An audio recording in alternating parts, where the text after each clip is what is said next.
Hello and welcome to Trans Talk, coming to you from the Baviaans repeat, round 2 after the race a week ago. We've got another group of fantastic riders taking on this enormous challenge. 230 kilometres from Willowmore to Jeffreys Bay through the Baviaans Kloof. And in the morning it was cold, but it was clear at the start at Willowmore.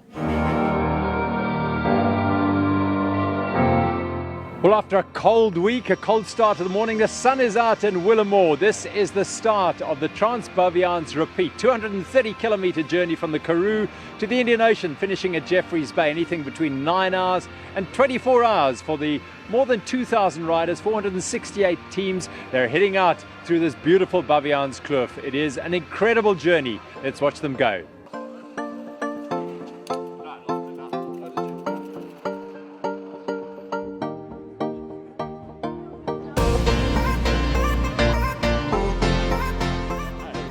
First race, how are you feeling?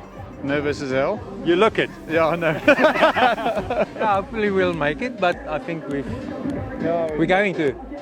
Tell us about what's this gave you in your hand here? What's that? Yeah, that's at every water point you're going to get a sticker or a mark. So it's just proof that you went through the whole. Yeah. You're looking confused. No, I was just looking for my partner. He's around here somewhere. Yeah. What are you expecting for the next few hours? A long distance, a bit of cold, but much of enjoyment and some spectacular views, I think. You've done it before? No, I haven't, no. What brought you to do it? It's legendary in South Africa, you know. So many people talk about Baviaans, so here I am, yeah. No, I'm feeling great. Yeah, I'm looking forward to it. Yeah. Lucky you didn't catch me with my hands in my pants doing the other thing, you know. Don't go there. What are you looking forward to for the next number of hours? The finish, probably the finish. No, just looking forward to the climb, riding with a couple of mates and my boots, so it's going to be nice and easy. It's going to be an easy ride. So yeah, I have a bit of fun. I'm not looking forward to the corrugations. I believe the guys did last week. Really sore asses, so I'm not looking forward to that. Tell us why and how you got into this. We're actually doing road riding, and we sort of decided let's do something different. Bought mountain bikes, then he sold his road bike, and I ended up with my road bike. So a bit of an unfair challenge today, I think. There are lots of mountain bike races to choose from, perhaps shorter, easier ones. Why have you chosen this? I just think it's something extreme and something interesting to do.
These guys are checking out here at Bergplaats, just over halfway through this journey down to the ocean. They're heading down the Big Dipper in the pitch dark. Important that they've got their lights. Quickly, just check here. How are your lights? Your lights working okay? Yeah, no, they're fine. Thanks very much. We hope they last during the night. Did you find your extra pair of legs in your box here? I hope so. I hope they work. Good luck. Enjoy the ride. They're heading down the Big Dipper all the way down the bottom from Bergplaats here. But earlier today, the racing snakes, well, they were here in daylight and there was a hell of a race going on. Let's see how they went. While the bulk of the field in the repeat are perhaps not as competitive as those who rode the race a week earlier, there was still a serious element to the proceedings at the sharp end. The very early undulations shook the big group up, separating the pretenders from the wannabes from the wanna-wins. And among those were the 2015 repeat winners, Team Powerbar's Ricardo Sturman and Andrea Studer, Caden's Tiger Valley's Johan Coetzee and Jan Gijsbert Milan, Team Combria's Vickers Boshoff riding his 10th race, and Jan-Paul Gerber, as well as the strong East Coast Cycles mixed team of Kevin Taljaard, Weinhard Mulder, and husband and wife pair Henties and Yolandi de Villiers. The sweeping drop through the Kloof Pass had the big bunch hammering along at close to 50 k's an hour. The crisp winter air and clear skies emphasising the stunning beauty of the World Heritage Site. East Coast Cycles were helping their weakest link Henties de Villiers as much as they could, Yolandi pulling and Wynand pushing. The group was still intact as they headed into the Baviaans Kloof Mega Reserve. The lower than usual water crossings, a feature of the event in 2017. Henties de Villiers trying desperately to stay in touch with his powerful wife and other two teammates. The first major shots were fired on the Baviaans back climb, where Studer and Sturman showed they were up for the race and in good spirits. They continued to ride at an even tempo as they opened up a tidy lead on the two Fangs climbs. They had almost 4 minutes on their chasers, who were the Combria pair of Jan-Paul Gerber and Vickers Boshoff, perhaps laying a little too much out in pursuit of the leaders this early.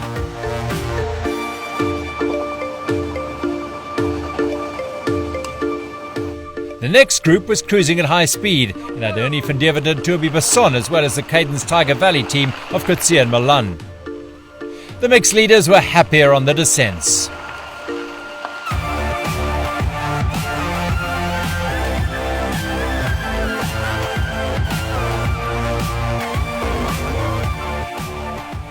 Milan and Coetzee had gone out conservatively, and they were now firing on all cylinders as they approached the Mac climb to Bergplaats. They were starting to close the gap to Boshoff and Gerber, who were sliding backwards on the brutal 11-kilometre climb.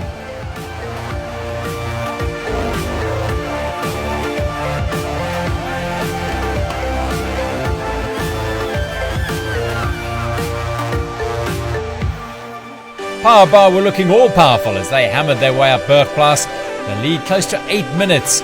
Along the way, they collected the King of the Mountains prize.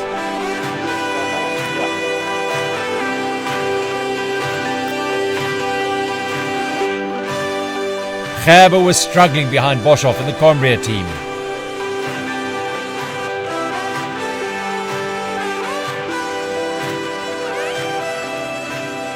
Cadence Tiger Valley was stalking the George-based team all the way to the top, the gap coming down with every pedal stroke.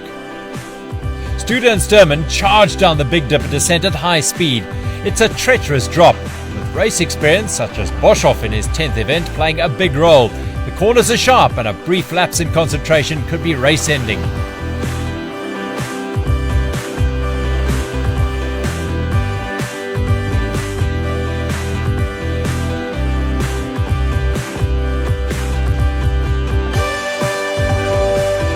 Van Deventer and Besson were in third place on the Big Dipper, but would in the end not finish together and be disqualified. Coetzee and Milan, having taken a little longer at the checkpoint, were now on the charge. These teams and a few more behind them would enjoy the considerable luxury of descending the Big Dipper before darkness fell. Into the citrus farming area, and Milan and Coetzee on a high.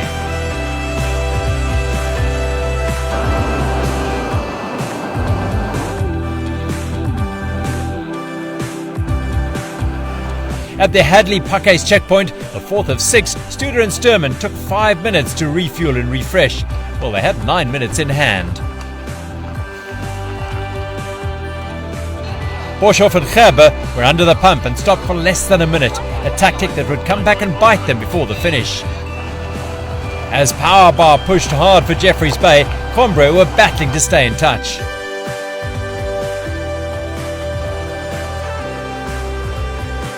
With darkness upon them, the unmanned checkpoint at the Never-Ender required torchlight. Gerber and Boshoff duly lost second place as Coetzee and Milan of Cadence Tiger Valley steamed onwards. Up ahead, though, it was the Powerbar team of Sturman and Studer who repeated their win of 2 years ago, crossing the line in 9 hours and 43 minutes, nearly 13 minutes ahead of Cadence Tiger Valley. Coimbra's Boshoff and Gerber hung on for third place, a further 2 minutes back. This was the hardest, seriously. It was the slowest time we've done, but it was the hardest. But when we crested that first climb, then we put the hammer down hard. And I actually think maybe it was, in hindsight, it was a mistake. We paid for that later. It was exceptionally hard, and then we opened up a gap there, but then we really struggled. I went through a very bad patch after that, all the way up to Bergplaats. And then after that, on just started to struggle. And I don't suffer from cramps. I had cramps, quads, hamstrings. It was a really tough race. I think with age, you just go downhill all the way, suffering wise. It did play a factor to know what's going for. I mean, this is our 4th time together. It's my 5th time. It's your 5th time. It's your 5th time. So we know this inside out. Pity the wind was against us, but if the Springboks can have an ugly win, we'll take an ugly win. Well, nice warm soup is on the menu here at Bergplaas as riders come up here. They've come up the Mac, the mother of all climbs. It's a long ride for these guys. They're getting here after 7 in the evening. Let's see how these, the middle and the back of the field, tackled the first half of the Baviaans Repeat. A week after the race, this is the Baviaans Repeat. 2,000 riders, 458 teams made up of 2, 3 and 4 riders each. There were 91 teams with at least one woman racing the mixed category and 17 women's only teams. There were 3 tandems, 2 with blind stokers and a few single speeds. The Baviaans is a race for all comers. This is the hold yourself back first few hours when all the pent-up excitement and anticipation tells every pore in your body to follow your instincts and go flat out. But in the deep recesses of your mind, you remember that piece of advice, either learned from bitter previous experience or handed down by a wizened old veteran. Hold back, hold back. Don't boil the kettle just yet. After around 31 kilometers, the dry, dusty, stark beauty of the Karoo soon gives way to the contorted rock faces and mountain landscapes of the beautiful Kloof. This is the gateway to the Baviaans Kloof, a spectacular hors d'oeuvre to the main course of the mega reserve up the road. Kloof was completed in 1890 as the last of Thomas Bain's great mountain passes. With a firm following breeze, a group of 30 had detached from the main group, among them Chris Herbst and Vickers Boshoff, who's riding his 10th event, and the powerbar pair of Andreas Studer and Ricardo Sturman, also in the bunch were the mixed leaders. The riders in the Baviaans race a week ago are no doubt still nursing tender rear ends after having endured the bone-jarring, hand-numbing, wrist-aching corrugations of the road. Veterans of the race said it was the worst they'd experienced. It's caused by thousands of motorcar wheels hammering along the dry gravel and sand. The lack of rain in the region this year has prevented local road authorities in the Sarah Baartman district from grading the R322. A full sus will give some comfort, a hardtail a little, while the few bold, brave and nutty, fully rigid single speeders will have a story to tell every time they sit down for the next few weeks.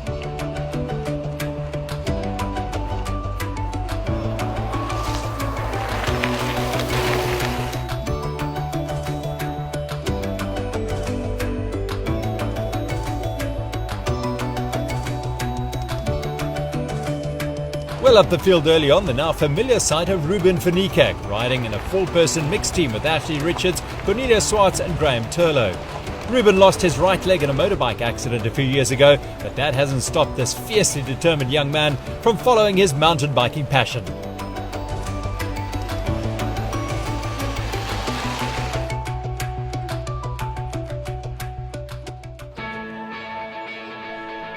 The first of the refreshment stops comes at Vero's at 52 kilometers, and it's not one that was part of the original race plan, but it is a story of local enterprise.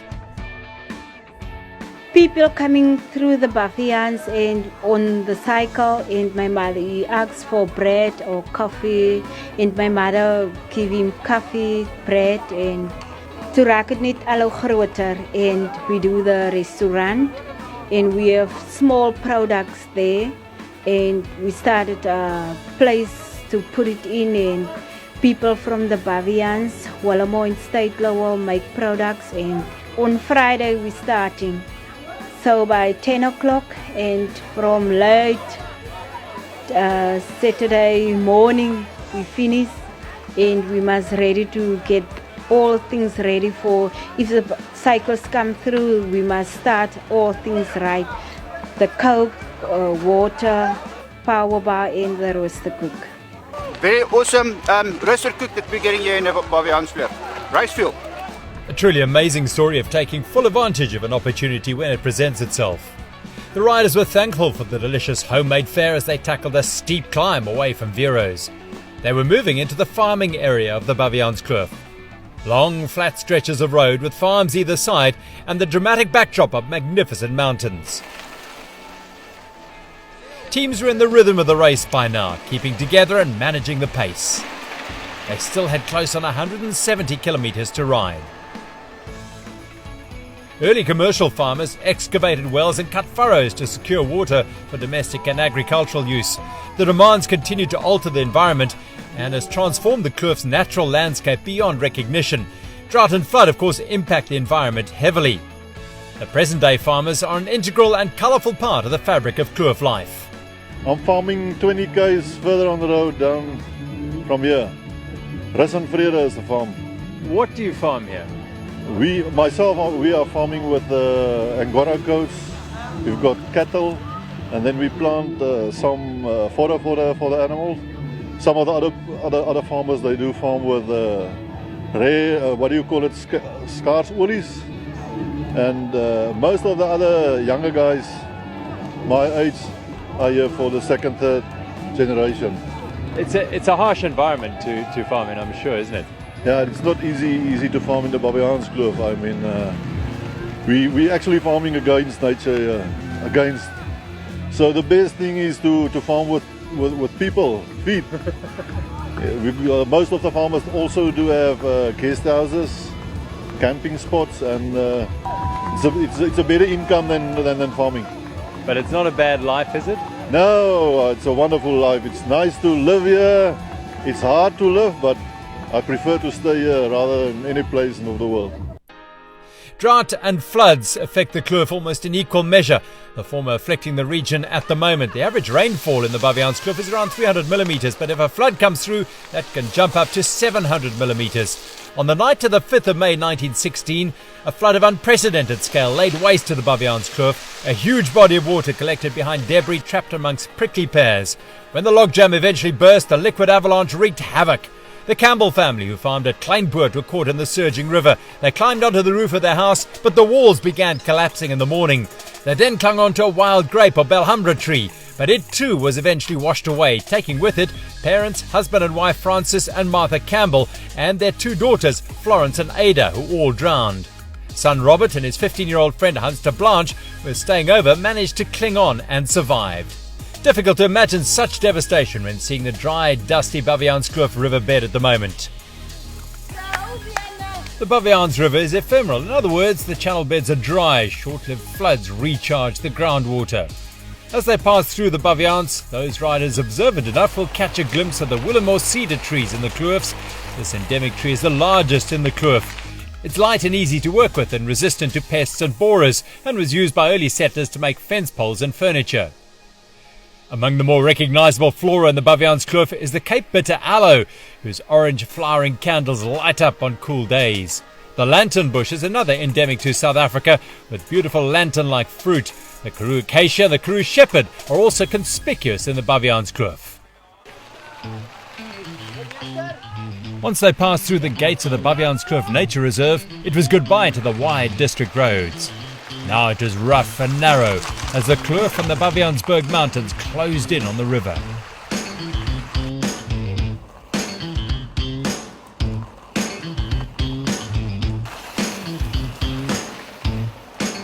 After the first checkpoint at Gielhoudsbos, the first serious climb of the day loomed, the Baviaans Back.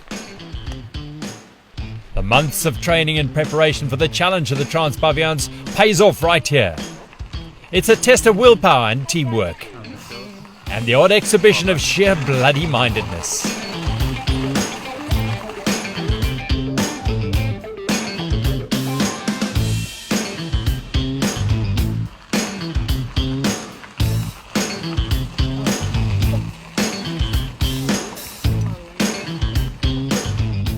The Baviaans Kloof on a clear, cool winter afternoon is a visual feast. The soft late afternoon sun draws out the rich colours of the rocks and vegetation. This is what so many riders come to experience, and what makes the World Heritage Site such an attraction for thousands of visitors every year. The climbs are tough, but the rewards on the descents are like a well-baked Malva pudding with cream. Oh, so tasty.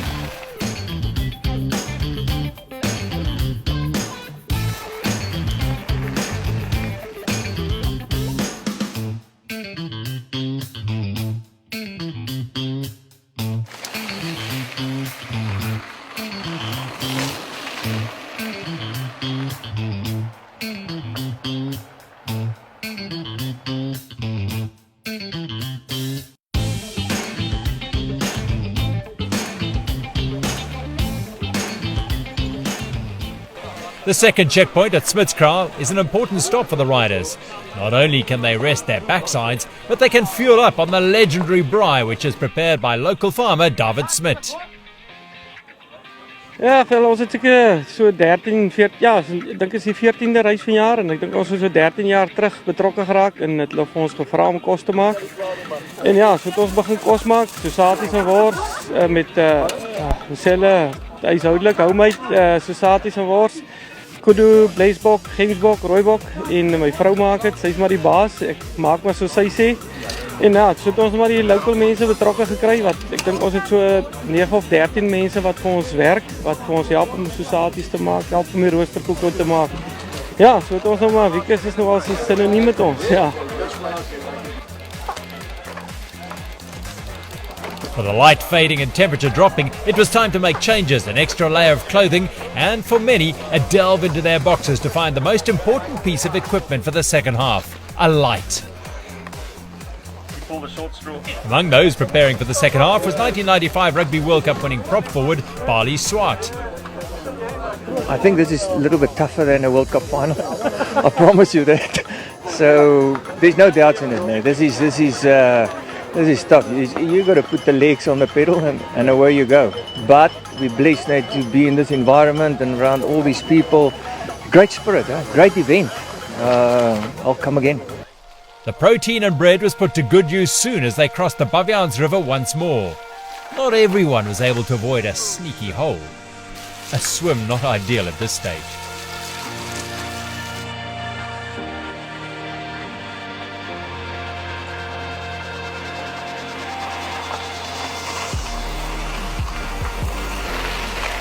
The double trouble of the Fangs climbs presented more work for granny gear. The Chock cows, Divan and Tony Kluti, in good rhythm as they headed for the milking shed.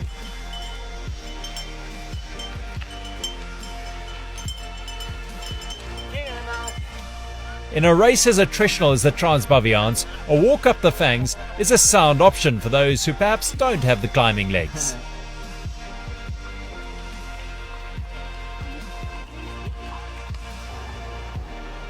Not long afterwards, in the darkness, the lights were in full working mode for the middle and back of the field as they tackled the longest ascent of the ride, the tortuous mother of all climbs, or MAC as it's known. It's an 11-kilometre ascent with pitches as steep as 20%, reducing many to a slow walk. The strong climbers relished the challenge of riding the entire way, aided this year by the vastly improved cement strips and sections of paving. The prize at the summit was not a swift descent, well, not just yet, but the welcome sight of the third checkpoint at Bergplaats. Rolling sweetly, this bike, but don't let me near this bike to try and fix it. I tell you what, East Coast Cycles from Jeffreys Bay do that job, and they do it fantastically to get those bikes who've had a bit of distress making their way to Bergplaats here back on the road, and they head to Jeffreys Bay, which is what all these riders are trying to do, get to Jeffreys Bay and the finish, and they've been rolling over that finish line all the way through the night. They'll be there tomorrow morning as well, finishing an incredible challenge, this Trans-Baviaans repeat. And we'll be able to follow their story from Bergplaats to the ocean at Jeffreys Bay when you join us again here on Trans Talk tomorrow morning. Don't forget, from 9 o'clock tomorrow morning, our second part of the Trans-Baviaans repeat on Trans Talk. Until then, cheers.